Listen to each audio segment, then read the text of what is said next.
السلام علیکم friends, welcome to کتاب نگری یوٹیوب چینل۔ کتابوں کی نگری میں خوش آمدید۔ امید ہے آپ سب خیریت سے ہوں گے اور زندگی کو بھرپور انجوائے کر رہے ہوں گے۔ کتاب نگری ہمیشہ آپ کے لیے نت نئے افسانے، ناول، ناولٹ اور خوبصورت کہانیاں لے کر آیا ہے۔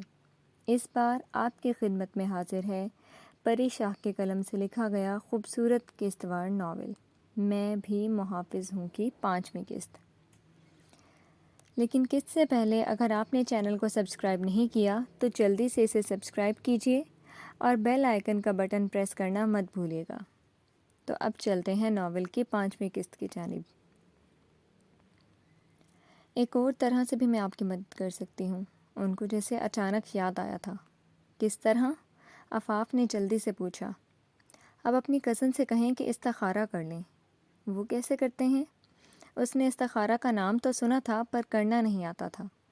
دن میں کسی بھی وقت 2 رکعت نفل استخارے کی نیت سے پڑھ کر یہ دعا پڑھنی ہے۔ اے اللہ، بے شک میں تجھ سے تیرے علم کے ساتھ بھلائی طلب کرتا ہوں اور تجھ سے تیری قدرت کے ساتھ طاقت طلب کرتا ہوں، اور میں تجھ سے تیرے فضل عظیم کا سوال کرتا ہوں کیونکہ تو قدرت رکھتا ہے اور میں قدرت نہیں رکھتا۔ تو جانتا ہے اور میں نہیں جانتا، اور تو غیبوں کو بھی خوب جانتا ہے۔ اے اللہ، اگر تو جانتا ہے کہ بے شک یہ کام اس کام کا نام لے، میرے لیے، میرے دین، میرے معاش اور میرے انجام کار کے لحاظ سے بہتر ہے تو اس کا میرے حق میں فیصلہ کر دے اور اسے میرے لیے آسان کر دے، پھر میرے لیے اس میں برکت ڈال دے۔ اور اگر تو جانتا ہے کہ بے شک یہ کام اس کام کا نام لے، میرے لیے، میرے دین، میرے معاش اور میرے انجام کار کے لحاظ سے برا ہے تو اسے مجھ سے دور کر دے اور مجھے اس سے دور کر دے، اور میرے لیے بھلائی کا فیصلہ کر دے جہاں بھی ہو، پھر مجھے اس پر راضی کر دے۔ اس میں جہاں کام کا لکھا ہوا ہے وہاں اپنے کام کا ذکر کرنا ہے، اور ایسا بالکل نہیں ہوگا کہ آپ استخارہ کرو تو آپ کو کوئی خواب آتا ہے یا الہام ہوتا ہے۔ بس اتنا ہوگا کہ آپ کا دل مطمئن ہو جائے گا۔ آپ نے اس کام کا انجام اللہ کے حوالے کر دینا ہے کہ جو اس کی مرضی ہوگی آپ اس کو قبول کریں گے۔ انہوں نے تفصیلی جواب دیا۔ کیا ان کی جگہ میں کر سکتی ہوں؟ ان کی بات سمجھ کر اس نے سوال کیا۔ جی، آپ بھی کر سکتی ہیں، پر اگر آپ کی کزن کریں تو زیادہ بہتر ہوگا۔ جزاک اللہ، ہر بار کی طرح میری پریشانی دور کرنے کے لیے۔ عفاف دھیرے سے مسکراتے ان کے مشکور ہوئی۔ اس کی ضرورت نہیں ہے بچے، آپ بتاؤ آگے کیا کرنا ہے آپ نے؟ انہوں نے شفقت سے پوچھا۔ میں میس کمیونیکیشن میں یا مینجمنٹ سائنسز میں BS کروں گی اور پھر آرمی جوائن کروں گی۔ مجھے کیپٹن بننا ہے۔ آرمی کی بات آتے ہی ہمیشہ کی طرح اس کی آنکھوں میں چمک اور ہونٹوں پہ مسکان آ گئی تھی۔ کیپٹن بننا لازمی ہے؟ دوسری طرف سے پوچھا گیا۔ یس، مجھے وردی پہننی ہے۔ اس نے فخر سے اپنی خواہش بتائی۔ وردی تو ایک سپاہی بھی پہنتا ہے۔ اگلے جواب پہ وہ رک گئی۔ اگر آپ یہ وردی اپنے وطن کی حفاظت کے لیے، وطن کی خدمت کے لیے پہننا چاہتی ہیں تو آپ کے لیے عہدہ معنی نہیں رکھنا چاہیے۔ وردی تو وردی ہوتی ہے، چاہے سپاہی کی ہو یا جنرل کی۔ جو چیز معنی رکھتی ہے وہ یہ کہ آپ نے وردی پہنی کیوں ہے۔ اگر تو مقصد وطن کی حفاظت ہے تو آپ کو عہدے سے فرق نہیں پڑنا چاہیے، اور اگر آپ کو صرف وردی اچھی لگتی ہے یا آپ اس وردی میں اچھی لگو گی یہ سوچ ہے تو پھر آپ مت جائیں اس طرف۔ وردی ایک بہت بڑی ذمہ داری ہے۔ اپنی فیملی سے دور، آرام دہ بستر سے دور، وطن کی خاطر ہر سرد و گرم موسم سے بے نیاز ہو کر صرف وطن اور اہل وطن کی حفاظت کو مقدم رکھنا پڑتا ہے۔ وردی صرف ایک لباس نہیں ہے، ایک ذمہ داری ہے۔ وردی کا قرض چکانا ہر کسی کے بس کی بات نہیں۔ وردی کے قرض کو اتارتے ہوئے ہمارے اپنوں کے دل بھی ٹوٹ جاتے ہیں۔ آخر میں مٹی کی آغوش کو ماں کی گود مان کر سو جاتے ہیں، اپنوں سے بہت دور، گہری خاموشی سے۔ یہ فرض ادا کرنا اتنا بھی آسان نہیں ہے، اس لیے بہت اچھی طرح سوچ سمجھ کر ایسا کوئی بھی فیصلہ کرنا۔ انہوں نے جو سچائی بتائی تھی وہ پڑھ کر عفاف کے بدن میں سرد سی لہر دوڑ گئی تھی۔ میں نے بھی وردی کی ذمہ داری لینی ہے اور اس کا قرض ادا کرنا ہے۔ یہ الفاظ لکھتے ایک لمحے کو اس کے ہاتھ کانپ گئے تھے۔ دوسری طرف بھی جیسے خاموشی سی ہو گئی تھی۔ اس کو اندازہ نہیں تھا کہ اس نے کیا کہا تھا، لیکن پڑھنے والی ہستی کو اندازہ ہو گیا تھا۔ لیکن اس میں بہت وقت لگ جائے گا، اور مجھے نہیں لگتا میرے گھر والے تب تک انتظار کریں گے۔ 28 سال کا ہونے میں ابھی 10 سال ہیں، اور جس طرح کی میری فیملی ہے وہ اتنا وقت نہیں دیں گے مجھے، زیادہ سے زیادہ بھی 5 سال بس۔ پھر میں کیا کروں گی؟ عفاف کی آنکھوں میں آنسو آ گئے۔ یہ سب اس نے کسی سے نہیں کہا تھا، جانتی تھی کوئی نہیں سمجھے گا، نہ ہی اس کی خواہش کو اور نہ ہی اس کی کسی بات کو، لیکن یہ وہ واحد ہستی تھی جس سے وہ کچھ بھی کہہ سکتی تھی، اور بلا جھجک وہ کہہ بھی رہی تھی۔ تو آپ کو کس نے کہا کہ آپ انتظار کرو؟ آپ کی ایف ایس سی ہو چکی ہے، آپ اب جا سکتی ہو، تیاری کرو اور جاؤ، موقع ہے ابھی، اس کا فائدہ اٹھاؤ، انہوں نے مشورہ دیا۔ پر پی ایم میں تو نہیں جا سکتی اب، وہ روحان سی ہوئی۔ پی ایم میں جانا زیادہ ضروری ہے یا آرمی میں شامل ہونا؟ انہوں نے دو ٹوک الفاظ میں پوچھا۔ آرمی میں شامل ہونا، عفاف نے منہ لٹکائے جواب دیا تھا، جانتی جو تھی آگے سے کیا کہا جائے گا۔ تو بس پھر جاؤ اور ٹیسٹ کے لیے اپلائی کر کے تیاری شروع کرو، اللہ آپ کو کامیاب کرے۔ اور ایک بات، عہدہ بڑا یا چھوٹا ہونا اتنا معنی نہیں رکھتا جتنا یہ معنی رکھتا ہے کہ آپ اپنے عہدے کے ساتھ کتنے مخلص ہیں اور کتنی ایمانداری سے اپنا کام کرتے ہیں۔ تو اس بات کو ہمیشہ یاد رکھنا، چاہے آپ جتنے بھی بڑے عہدے پہ فائز ہو جاؤ، اگر آپ ایماندار نہیں ہو تو آپ کی پڑھائی اور آپ کا مقام کسی کام کا نہیں ہے۔ آپ دنیا میں تو نام کما لو گے، لیکن آخرت میں آپ کو اپنے ہر عمل کا حساب دینا ہوگا۔ تو جو بھی کرنا، یہ سوچ کر کرنا کہ اللہ کو اس عمل کا کیا جواب دینا ہے۔ ہر بار کی طرح انہوں نے نرمی سے سمجھایا۔ انشاءاللہ میں جو بھی کام کروں گی پوری ایمانداری سے کروں گی، اس نے جیسے عہد کیا تھا۔ اللہ آپ کو کامیاب کرے، انہوں نے صدقے دل سے دعا دی تھی۔ آمین، جزاک اللہ ٹیچر جی۔ عفاف نے مسکرا کر میسج بھیجا اور فون رکھتی لیٹ گئی۔ اب اس کو ابو سے بات کر کے اپلائی کرنا تھا، پر امی کو پہلے منانا تھا۔ خیر ہے، وہ تو مان جائیں گی، پتہ نہیں اللہ جی ٹھیک ہے یا غلط، آپ سب سنبھال لینا، آپ تو جانتے ہیں نا میری نیت کو، پلیز سب اچھا اچھا کر دینا۔ ہمیشہ کی طرح آسمان کی طرف دیکھتے وہ دل میں اللہ سے مخاطب تھی۔ اوف، سوچ کر ہی کتنا مزہ آ رہا ہے، اگر میں سلیکٹ ہو گئی تو اللہ جی مجھے تو ابھی سے اتنی خوشی ہو رہی ہے، بس آپ سب دیکھ لینا، میں اپنی طرف سے پوری کوشش کروں گی۔ اور پھر ہمیشہ کی طرح سب اللہ پہ چھوڑ کر اس نے آنکھیں بند کر لی۔ نیچے سے حدیقہ اس کو آوازیں دے رہی تھی، پر ابھی اس کو کسی سے بات نہیں کرنی تھی، سو بغیر جواب دیے پڑی رہی۔ تحد نگاہ ہرے ہرے گنے کے کھیت جن پر شاخاور کی کرنیں پھسل رہی تھیں، اکا دکا کہیں سنہری گندم کے لہلہاتے سٹے نظر آتے تو دماغ پہ خوشگوار سا تاثر ابھرتا۔ طویل کچی سڑک پہ گاڑی دھول اڑاتی ہوئی ڈیرے پہ آ رکی۔ طاہا ٹیوب ویل کے قریب کھڑا فصلوں کو پانی لگا رہا تھا۔ حسن ڈیرے پہ رکھی چارپائی پہ لیٹا مسکراتا ہوا کسی سے بات کر رہا تھا۔ گاڑی کو دیکھ کر طاہا ساتھ کھڑے سلیم کو وہیں رکنے کا کہہ کر ڈیرے کی طرف بڑھا۔ ابھی تک لگا نہیں پانی؟ مرتضیٰ صاحب نے ان کے قریب آتے ہوئے پوچھا۔ ان کی آواز سن کر حسن جلدی سے فون رکھتا سیدھا ہوا۔ نہیں چاچو، پانی دیر سے آیا تھا، تقریباً لگ ہی گیا ہے، حسن نے بتایا تو وہ آس پاس نظر دوڑاتے اپنے مخصوص جگہ پہ بیٹھ گئے۔ طاہا بھی خاموشی سے آ کر بیٹھ گیا۔ تمہاری ماں کیا کہہ رہی ہے؟ انہوں نے طاہا کو مخاطب کیا تو وہ گڑبڑا گیا، پھر سنبھل کر بولا، کیا کہہ دیا امی نے؟ عفاف سے شادی کرنا چاہتے ہو؟ ان کے صاف سوال پہ وہ جھینپ گیا۔ اس کو بالکل توقع نہیں تھی کہ وہ اس سے خود بات کریں گے، اور وہ بھی اتنی اچانک۔ جی؟ طاہا کی تو جیسے آواز ہی دب گئی تھی۔ حسن نے مسکراہٹ دبائی۔ کب سے چل رہا ہے یہ سب؟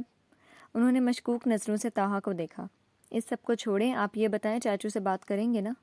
ان کا سوال گول کرتے طاہا نے اپنی مطلب کی بات پوچھی۔ بڑے بے شرم ہو بھائی، انہوں نے طاہا کو گھورا تو وہ ہنس پڑا۔ بتائیں نا، وہ بضد ہوا۔ یہ عورتوں کی کرنے والی باتیں ہیں، اپنی ماں سے کہو، انہوں نے اپنا دامن بچایا تھا۔ مطلب آپ کو کوئی اعتراض نہیں ہے؟ طاہا نے ذرا حیرت سے ان کو دیکھا۔ نہیں، مجھے کیوں اعتراض ہوگا؟ عفاف اپنے گھر کی بچی ہے۔ ان کی بات پہ طاہا کے لبوں پہ مسکراہٹ دوڑ گئی، پھر ان دونوں کی نظریں خود پہ محسوس کرتا لب دباتا بولا، میرا مطلب آپ کو اس کے پڑھنے یا نوکری کرنے سے کوئی اعتراض تو نہیں ہوگا؟ پڑھائی جتنی کرنی ہے شادی سے پہلے کر لے، نوکری کی جب باری آئے گی تو دیکھی جائے گی۔ ان کے جواب پہ حسن مسکرایا جبکہ طاہا خاموش ہو گیا۔ آپ کا کیا ارادہ ہے؟ اب کے مرتضیٰ صاحب حسن کی طرف مڑے۔ کس بارے میں چاچو؟ حسن انجان بنا۔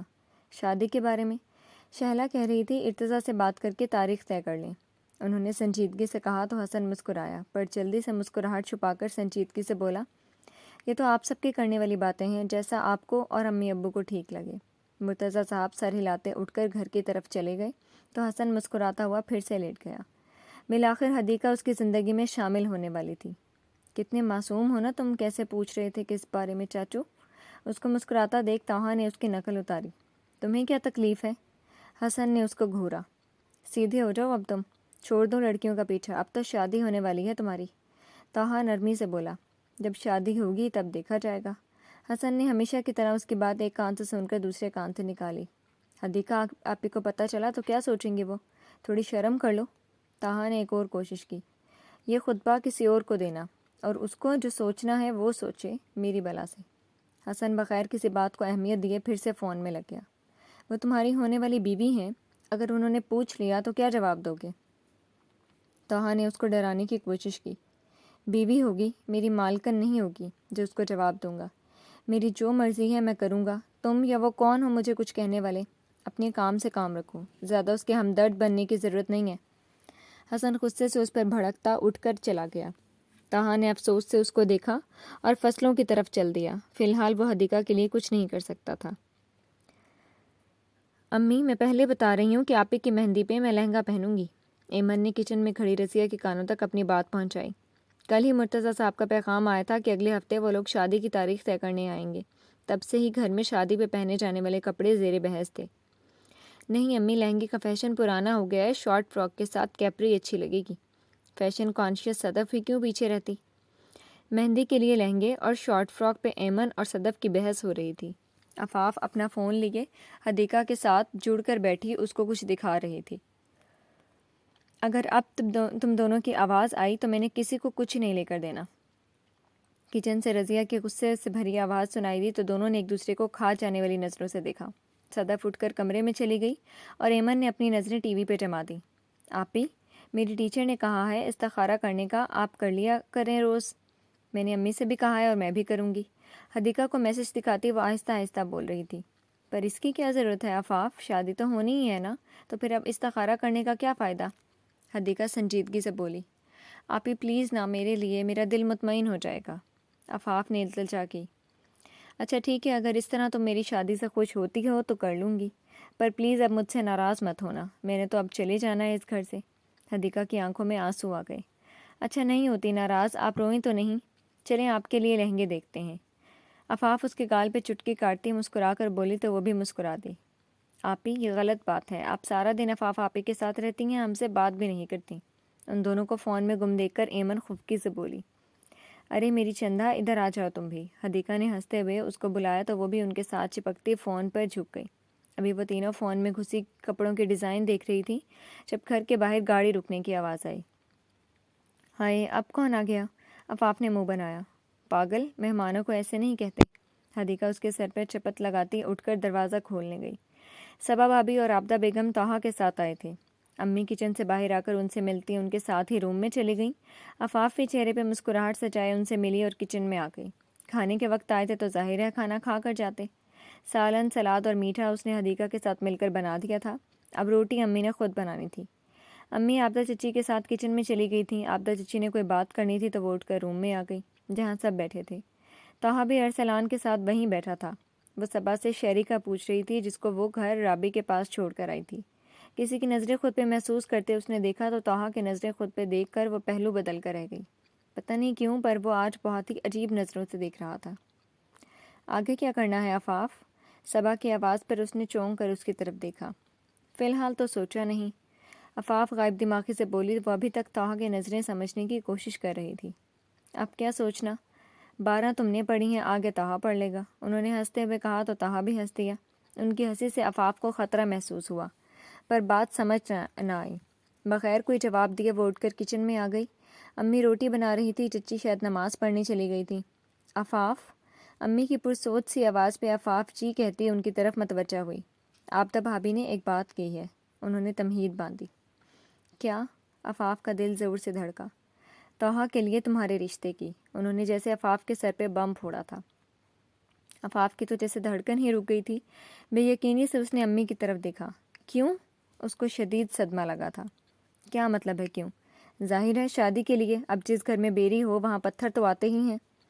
آج نہیں تو کل ایسی بات ہونی ہی تھی۔ وہ سنجیدگی سے بولی تو عفاف نے گہری سانس لے کر خود کو پرسکون کرنا چاہا، لیکن بات ہی ایسی دھماکے دار تھی کہ اس کی دھڑکن نارمل ہی نہیں ہو رہی تھی۔ پھر آپ نے کیا کہا؟ فی الحال اپنی سوچیں جھٹکتے اس نے سادگی سے پوچھا۔ میں نے کہہ دیا ہے کہ جب تک تم پڑھ رہی ہو تب تک ہم شادی کا نہیں سوچیں گے، پڑھائی کے بعد دیکھیں گے۔ توے پہ روٹی ڈالتے انہوں نے جواب دیا تو آفاف مسکراتی۔ اس کو وہ جو بھی کہہ لیں، پر کسی کے سامنے وہ کبھی آفاف کی مرضی کے خلاف بات نہیں کرتی تھی۔ بھابھی کہتی کہ کوئی مسئلہ نہیں ہے، تم آرام سے پڑھو، پر کہیں اور رشتہ کرنے سے پہلے توحا کا ضرور سوچنا۔ تم بتاؤ کیا کریں؟ چولہا بند کرتے وہ اس کی طرف مڑتی نرمی سے پوچھنے لگی۔ امی رات کو بات کریں گے اس بارے میں، سنجیدگی سے کہتے وہ برتن صاف کر کے رکھنے لگی۔ ابھی پتہ نہیں اس کو کیا ہو رہا تھا، جو بھی تھا اس کی سمجھ سے باہر تھا۔ جی تو فرینڈز، کیسی لگی آپ کو آج کی قسط؟ اپنے تبصرے ضرور شیئر کیجیے گا۔ کیا ہونے والا ہے آگے؟ کیا حسن بدلے گا؟ کیا جواب ہوگا آفاف کا؟ کیا وہ اس رشتے کے لیے مان جائے گی؟